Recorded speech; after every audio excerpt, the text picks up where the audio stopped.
నమస్తే సార్. నమస్కారం. నమస్కారం సాయిభాస్కర్ సార్. నేను డాక్టర్ సాయి భాస్కర్ రెడ్డిని మాట్లాడుతున్నా కౌన్సిల్ ఫర్ గ్రీన్ రెవల్యూషన్ నుంచి.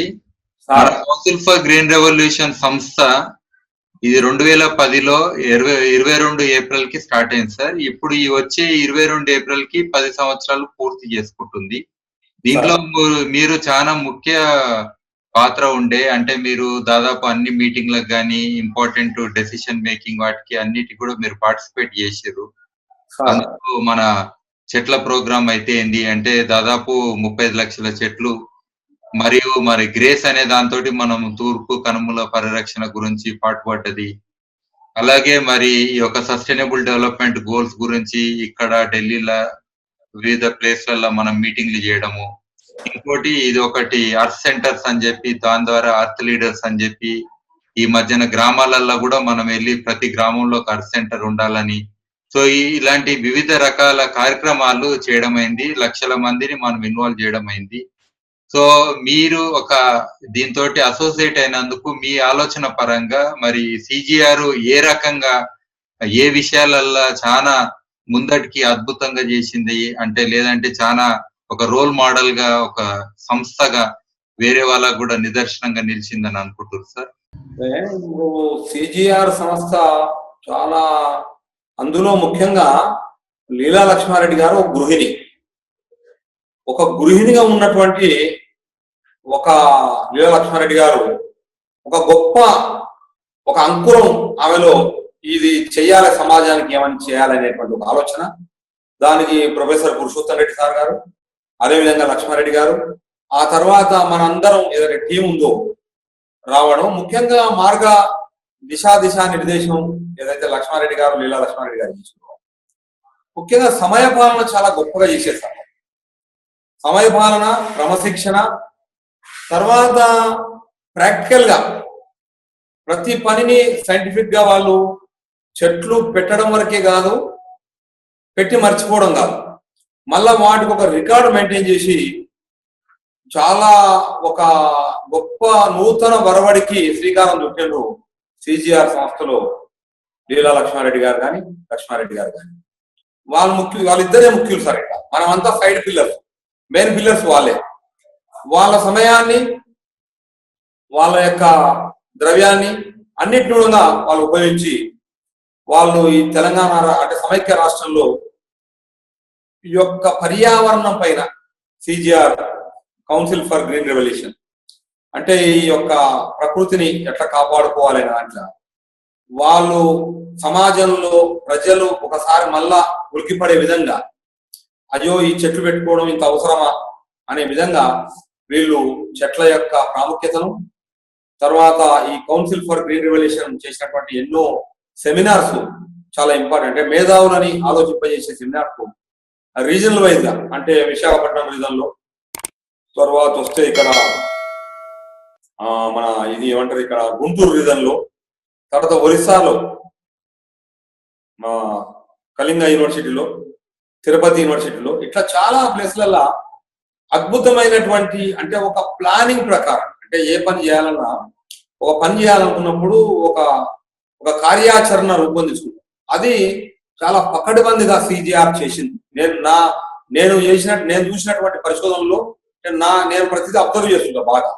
అందులో ఎన్నో సార్లు వాళ్ళు ఈ యొక్క డిస్కషన్లు పెట్టి, అంటే ఒక అంశాన్ని ఒక్కరే నిర్ణయించకుండా ఎంతో మందితోని ఎట్లా చేస్తే బాగుంటుందని చెప్పేటువంటి ఒక విధానం ఏదైతే ఉందో, అది చాలా మందితోని, ఎంతో మందితోని ఐడియా, అంటే లైక్ మైండెడ్ పీపుల్, అంటే ఈ యొక్క ప్రకృతి ప్రేమికులతో ఎంతో మందితోని ఎన్నోసార్లు చర్చించి వాటి పరిష్కారం ఇంప్లిమెంటేషన్ పోయేది.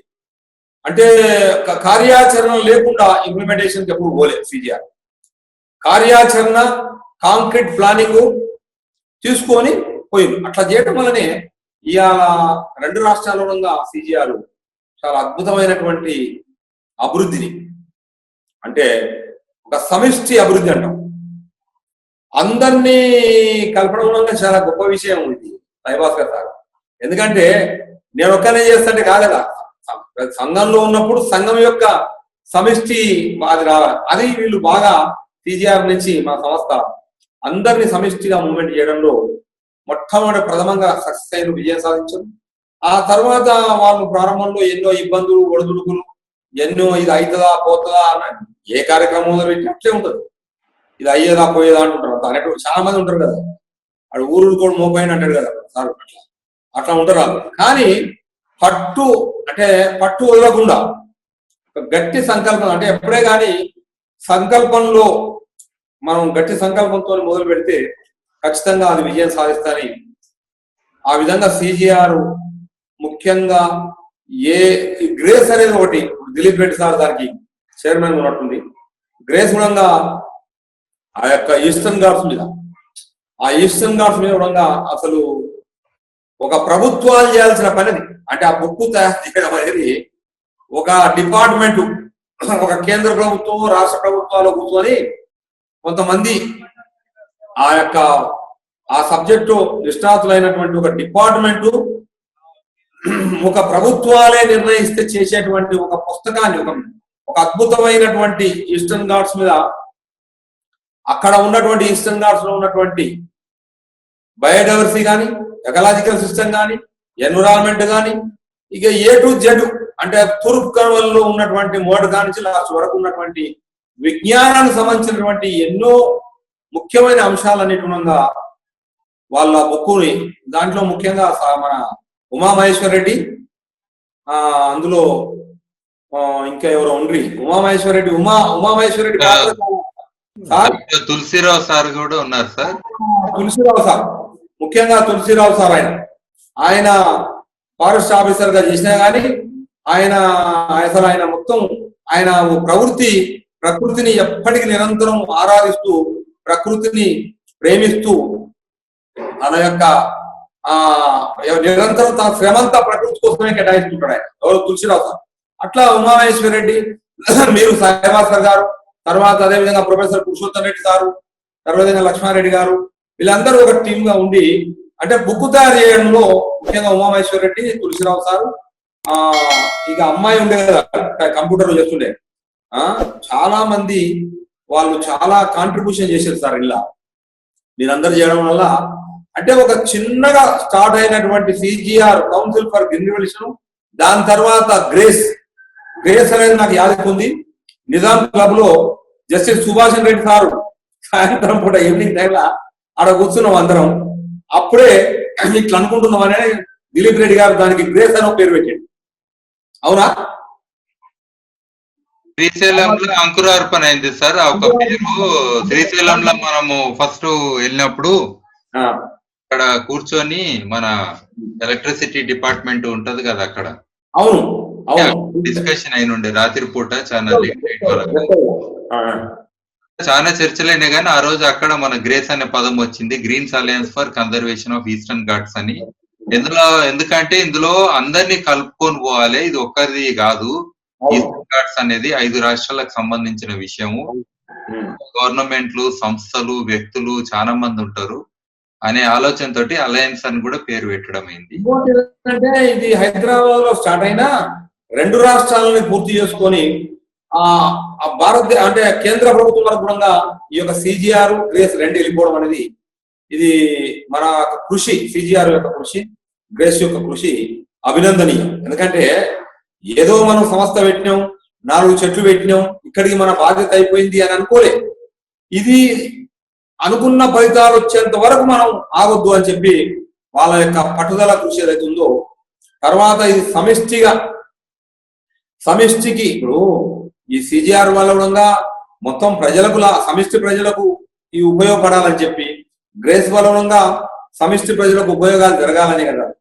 కాబట్టి ఇది ఒక రకంగా పార్లమెంట్ వరకు ఈ యొక్క గ్రేస్ అనే దాని మీద మనం తీసుకెళ్లి పార్లమెంట్ లో కూడా మనం మీటింగ్ చేయడం జరిగినట్టుంది.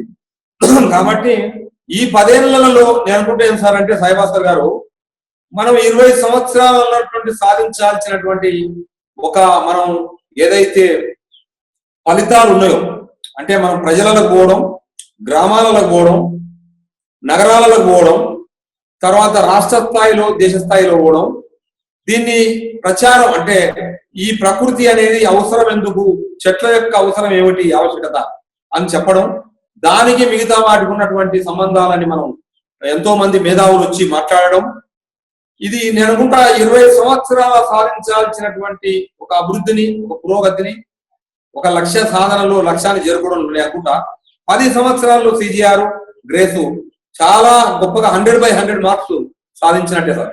నా అభిప్రాయం ఇది. మరి అది మీరు చాలా బాగా చెప్పారు సార్. అంటే ఇది కాకుండా ఇప్పుడు మున్ముందు ఇప్పుడున్న పరిస్థితులకు అనుగుణంగా కానీ, ఇప్పుడు ఈ ఎకనామిక్ రిసెషన్ తప్పదు ఎట్లయినా, తర్వాత ప్రపంచ పరంగా కూడా ఇప్పుడు COVID-19 వచ్చి లాక్డౌన్ సిచ్యువేషన్స్, తర్వాత ఈ సుస్థిర అభివృద్ధి యొక్క లక్ష్యాలు ఏవైతున్నాయో అవి కూడా ఈ 2030 వరకు సాధించాలని ఐక్యరాజ్య సమితి చెప్పింది. సో మనం ఓన్లీ 5 ఏళ్ళే అయ్యింది ఇప్పుడు. మరి ఇవన్నిటిని కూడా మనము అంటే ఈ యొక్క వచ్చే 10 సంవత్సరాలల్లో మన సిజిఆర్ ఏ రకంగా అంటే ఏ విషయాల మీద ఎక్కువ ఫోకస్ చేస్తే మంచిదని మీరు అనుకుంటున్నారు? ఇప్పటిదాకా అయితే మౌలికమైనటువంటి అంశాలలో మనం విజయం సాధించడం సార్. అంటే ప్రజలలో చెట్ల పెంపకం ఏంటి అనేది మనం కౌన్సిల్ ఫర్ గ్రీన్ రెవల్యూషన్ లో కానీ గ్రేస్ లో కానీ మనం ఆ 2 సబ్జెక్టులు విడివిడిగా మనం చాలా చక్కగా మనం అనుకున్న ఒక దానికి ప్రయాణంలో మనం రీచ్ అయినాం. అయితే రేపు వచ్చే 10 సంవత్సరాలలో ముఖ్యంగా నేను ఏమనుకుంటున్నాను సార్ అంటే, మనం ఇప్పుడు గ్రేస్ మీద ఎక్కువ దృష్టి పెట్టాలనుకుంటున్నాం. ఏదైతే ఈ యొక్క గ్రేస్ ఉందో, ఈస్టర్న్ ఘాట్స్ ఉందో, ఈస్టర్న్ ఘాట్స్ ఎందుకు అంటున్నంటే, ఈస్టర్న్ ఘాట్స్ ఒక తెలంగాణకు ఒక ఆంధ్రప్రదేశ్కి కాకుండా ఇంచుమించుగా ఒక పక్క మొత్తం భారతదేశం కవర్ అయ్యింది. ఒక పక్క మొత్తం 2500 కిలోమీటర్లు, 2600 కిలోమీటర్లు ఎంత ఉంటుంది. ఇక్కడ నుంచి నల్లమలకి మొదలు పెట్టినా కదా. కాబట్టి ఈ యొక్క తూర్పు కనుమలలో మనం ఆ తూర్పు కనుమల్ని పరిరక్షించే విధానంలో, ఎందుకంటే ఎప్పుడే కానీ అడవుల్ని ప్రొటెక్షన్ చేయాలి సార్.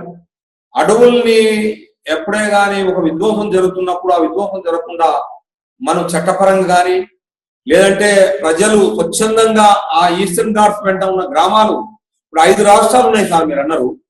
5 రాష్ట్రాల వెంట ఈ ఈస్టర్న్ ఘాట్స్ వెంట గ్రామాలు ఉన్నాయి, అటు సైడ్ ఉన్నాయి, ఇటు సైడ్ ఉన్నాయి. అయితే ఆ గ్రామాలన్నీ మనం ఒక టీమ్ గా ఏర్పడి ఈ గ్రేస్ ద్వారా, అంటే కౌన్సిల్ ఫర్ గ్రీన్ రెవల్యూషన్ చేయాలి. కౌన్సిల్ ఫర్ గ్రీన్ రెవల్యూషన్ వాళ్ళు ఇది ఒక్కటి టేకప్ చేసి ఈ యొక్క తూర్పు కనుమల్ని మనం కనీసం ఒక 30% అన్న ఈ 10 ఏళ్లలో మనం దాన్ని ఏమంటారు, తిరిగి పూర్వ వైభవం, అంటే దానంతరం అడవి ఎప్పుడే కానీ మనం దాన్ని డిస్టర్బ్ చేయకపోతే దానంతరం కాదు మన అది పునర్జీవనం చెందుతుంది అడవి. ఆ అడవి పునర్జీవనం చెందడానికి మనం ఒక ఒక ప్రణాళికాబద్ధమైనటువంటి ఒక కార్యాచరణ రూపొందించుకొని మనం చేయగలుగుతాం సార్. సిజిఆర్కి ఆ శక్తి ఉంది కాబట్టి, మంచి మేధావులు ఉన్నారు, మనం చేసేవాళ్ళు ఉన్నారు కాబట్టి సంకల్ప బలం ఉంది. కాబట్టి వచ్చే 10 ఏళ్లలో నేను ఏమనుకుంటే, ఇవాళ తూర్పు కనుమలు 100%కి 90% లేకుండా పోయింది కాబట్టి మనం ఒక 30-40% వల్ల దాన్ని, ఎందుకంటే 400 ఈ విషయాలు అనుకుంటూ సార్, ఒకటేమో రైతుల గురించి మనము ఈ మధ్యన ఇంటెన్సివ్ గా వర్క్ స్టార్ట్ అయింది, ఏది అర్త్ సెంటర్స్ ద్వారా. అంటే ప్రతి రైతులు కూడా వారి భూమిని వారు మళ్ళీ గౌరవించేటట్టు, అట్లనే వాళ్ళ తాతలు ముత్తాతలు వారి తరాలను ఎవరైతే వాళ్ళు విలువలను ఇచ్చిర్రో, వాళ్ళకు ఒక ఐడెంటిటీ ఇచ్చిర్రో, వాళ్ళను కూడా వాళ్ళు నెమరేసుకుంటూ వాళ్ళ జీవ వైవిధ్యాన్ని రక్షించుకుంటూ ప్రతి గ్రామంలో ఈ విలువల్ని పెంపొందించడానికి వాళ్ళు కృషి చేయడానికి ఒకటి అర్త్ సెంటర్స్ అని కూడా మనం అది ఇనిషియేట్ చేయడం అయింది. అంటే ఇది రైతుల ఫోకస్ తోటి సుస్థిర అభివృద్ధి లక్ష్యాలను సాధించడానికి కూడా మనం మీటింగ్లు చేసాం. ఇది భయభాస్కర్ గారు, ఈ భూమి పూజ అనేది అంటే వారసత్వంగా వస్తున్నటువంటి హెరిటేజ్ ఏదైతే ఉందో, అంటే వారసత్వ సంపదలో భాగంగా ఇది గొప్ప ప్రయోగం. ఇది అంటే కూరాడు అంటాం మనం, ఇళ్ళ కూరాడు ఎప్పుడో పోయింది, మళ్ళీ కూరాడుని పెట్టిన మీరు. అంటే ఇంట్లో కలిపెట్టే కూరాడు ఎట్టుందో అంటే అది ఎంత సైంటిఫిక్ అంటే కలి కుండ అంటాం మనం, కలి వంట చేసేటప్పుడు కూరాడు. అట్లాంటిది గ్రామానికి కూరాడేదంటే మీరు మీ భూమి పూజ అని చెప్పినారు, అది మీరే కదా పెట్టింది, మీరే పెట్టినారు. మీ మైండ్ లో, మీ మెదడులో వచ్చినటువంటి మీ మానస పుత్రికనే ఏది భూమిని అది పెట్టిందా మీరు పేరు మా సెంటర్స్ అని ప్రతి గ్రామంలో మనం అంటున్నాం. భూమాత విగ్రహం భూమాత విగ్రహాన్ని స్థాపించి ఆర్ట్ సెంటర్స్. భూమాత చాలా కరెక్ట్ పాయింట్. భూమాత అనేది ఇంట్లో కూరాడు లేక, కూరాడు ఎట్లయితే పోయిందో మళ్ళా కూరాడు మనం ఎట్లయితే పెట్టుకోవాలనుకుంటున్నామో, భూమాత అనేది ఇంతకుముందు ఉండే వారసత్వంలో, మళ్ళా దాన్ని మీరు తిరిగి పునర్ప్రతిష్ఠ చేసినప్పుడు అది గొప్ప విషయం సార్. రైతులలో మీరు అన్నారు కదా, అద్భుతమైనటువంటి మన భౌగోళిక, మన నైసర్గిక, మన పంటల్ని పండించి వాళ్ళకి లాభాలను చూపించచ్చు సార్ రైతులు. అది పెద్ద పనేం కాదు, అది మనం చేయొచ్చు. చాలా మంచి విషయాలు చెప్పారు సార్ ఈ రోజు. అంటే మన సిజిఆర్ ముందు ఏం చేయాలనే విషయాలు కూడా చాలా సంతోషం సార్. ధన్యవాదములు మీకు.